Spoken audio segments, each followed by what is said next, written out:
rather more personal setting, if I may, and let's bring the conversation to Nigeria. I've looked across the Nigerian press, I've listened to people from the National Assembly, and I've also looked at some records coming out of the courts in your country and in America as well, and there are serious allegations concerning you and your family and corruption and kickbacks. Now, are you prepared to face those charges and to give a full accounting? Very, very much so. Very much so. And if you have any evidence, Steve, please show it to me, and I will defend myself anywhere in the world. Well, because what you are saying is absolute nonsense, without due respect. I am the only leader in Nigeria that has been examined and reported upon by the anti-corruption bodies in Nigeria. I am the only one.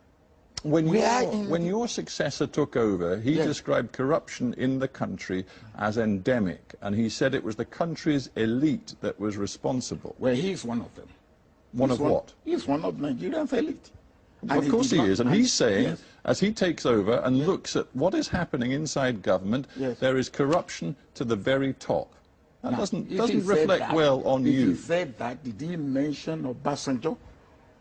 Did he mention Obasanjo, Steve? But you were the president. I am the responsible for the governance of your country. No, I'm not responsible for the corruption of every Nigerian. Not every Nigerian, but you are, in the end, the chief executive of a country which your own successor says is endemically corrupt. You have made strong allegation against me personally, and against my family. I'm coming to that. And you have no way to substantiate it.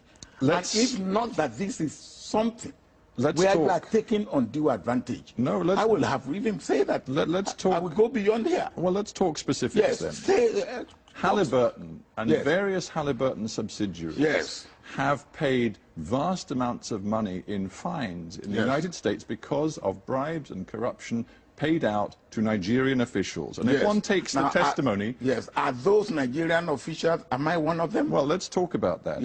Am I one of them, Albert Jack Stanley confessed last year in the United States to bribing, and this is according to a U.S. court document, quote, 3 successive holders of a top-level office in the executive branch of the Nigerian government. He negotiated with these office holders representatives regarding the amount of bribes that would be paid.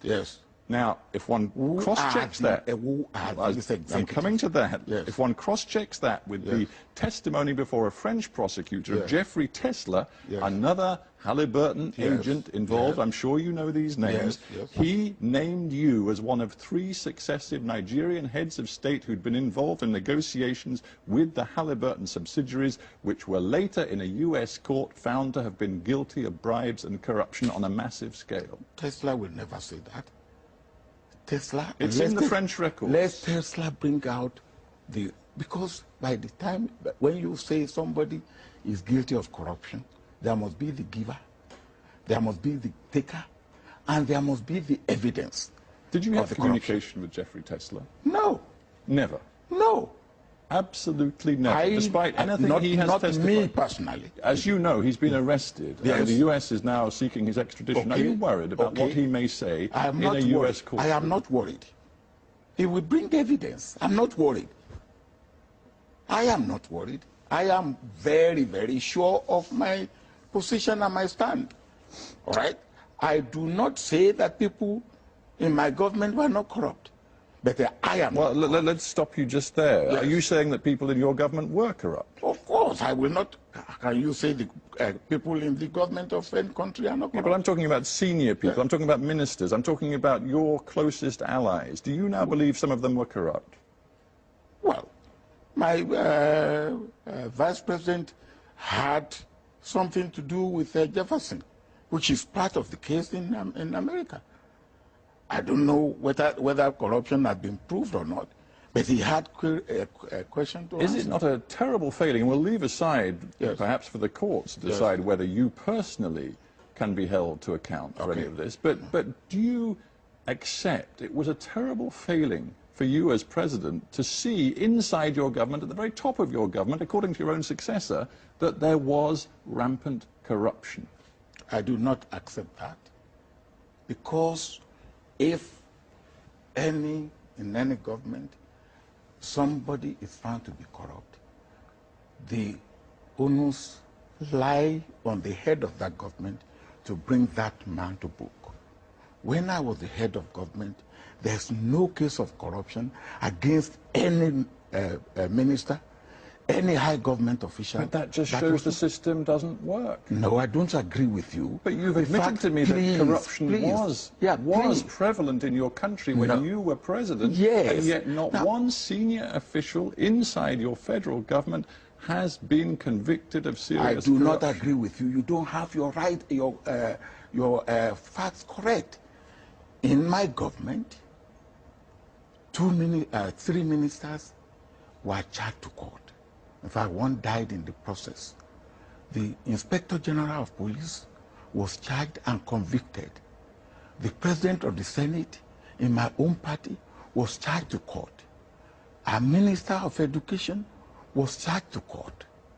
What more do you want? Not to talk of permanent secretaries and things. Who currently is under investigation is your own eldest daughter.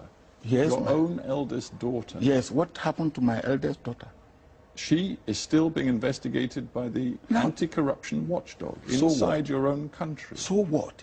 Has he been Would you accept responsibility for her? No, why should I? He's old enough. He's a girl of 42 years old. Will you accept responsibility for your son at the age of 21 for whatever he does? Now, don't ask me that type of question. I found it very insulting, with all due respect. Now, you won't ask that type of question to a European leader? I think you'd find if a European leader, whose daughter was in a European Senate was accused of serious fraud charges, that would not reflect. That's an allegation. And anything can be alleged. You can be alleged to be a liar.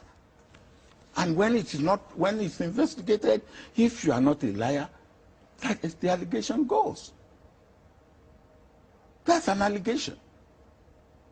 And you don't work on allegation. I said it was an allegation. Yes, I accepted but then when you have what I would ask you before we finish is this: Nigeria is one of the in terms of resources, richest countries in the world. I think you're number 7, number 8 in terms of oil exports in the entire world. Potentially rich country.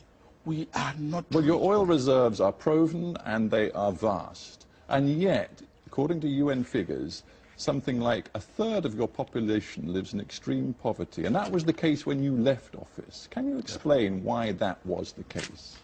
Now, we have oil,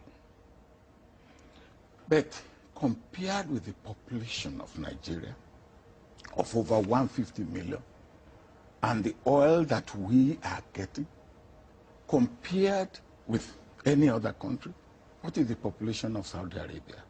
We are producing today less than 1.8 million barrels of oil a day.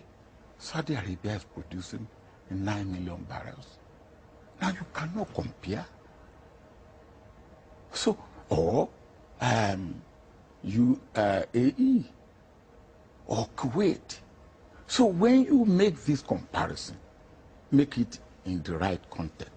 But would you accept that Nigeria has not utilized the opportunities and resources that it has? I don't agree with you.